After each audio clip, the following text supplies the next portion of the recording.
Hey friends, Radhe Radhe. Welcome back to our channel that is Gyani politics. आज हम discuss करेंगे Keshavananda Bharati case के बारे में।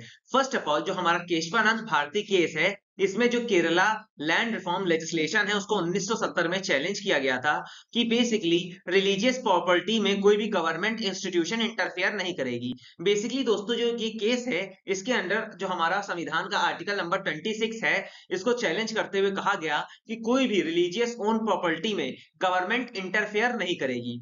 इसी केस को सुनने के लिए सुप्रीम कोर्ट की 13 जज की बेंच सेटअप की गई। इसी में आगे चलकर केस में एक क्वेश्चन निकलता है कि पार्लियामेंट के पास क्या पावर है कि वो कॉन्स्टिट्यूशन को चेंज कर सकती है अनलिमिटेडली। अब हम दोस्तों डिस्कस करेंगे what was the background of Kesavananda Bharati case. तो बेसिकली दोस्तों, हमारे जो सुप्रीम कोर्ट है उसमें इससे पहले दो केस बहुत फेमस थे, that is Shankari Prasad case और सज्जन सिंह केस। शंकरी प्रसाद केस हमारा 1951 में आया था और जो सज्जन सिंह केस था ना 1965 में आया था। इन दोनों ही केस में सुप्रीम कोर्ट ने कहा था कि जो पार्लियामेंट के पास एब्सोल्यूट पावर है कि वो कॉन्स्टिट्यूशन के अंदर अमेंडमेंट कर सकता है।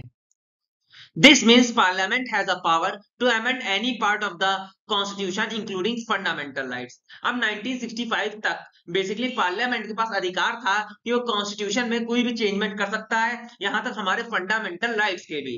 But article 13 part 2, the state shall not make any law which takes page the right of the part और any law to extend the constitution to be applied.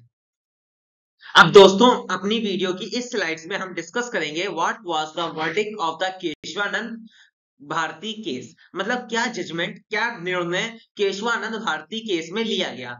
तो फर्स्ट ऑफ ऑल, इसके अंदर जो हमारा बहुत क्रूशियल, बहुत important judgement लिया गया जो कि डिलीवर होता है 24 अप्रैल 1973 के अंदर, जहां पे बेसिकली 13 जजेस की असेंबली थी, जिसमें 7 लोग इसके पक्ष में थे और 6 लोग विपरीत थे। और basically by the parliament order to fulfill social economic obligation that was guaranteed to the citizen। और बेसिकली संविधान के द्वारा सामाजिक और आर्थिक रूपों को देखते हुए सिटीजन्स के हक में ये फैसला लिया गया। यहाँ पे बेसिकली जो माइनॉरिटी थी, जो 7:6 दैट इज 6 जो माइनॉरिटीज थी, वो कह रही थी पार्लियामेंट के पास अनलिमिटेड पावर्स होनी चाहिए कि वो हमारे कॉन्स्टिट्यूशन को चेंज कर सके। अब हम दोस्तों डिस्कस करेंगे what was the implementation of this judgment. तो बेसिकली इस केस के बाद पॉलिटिकली बहुत सारे कॉन्फ्लिक्ट्स हुए। जुडिशरी बहुत सारे टेस्ट देती है, बहुत सारे टेस्ट लेती है एग्जीक्यूटिव्स के सामने, और यहां तक गवर्नमेंट ने भी 3 जजेस का जो प्रोस्पेक्टिव था, ओपिनियन था, उसको भी इग्नोर कर दिया था।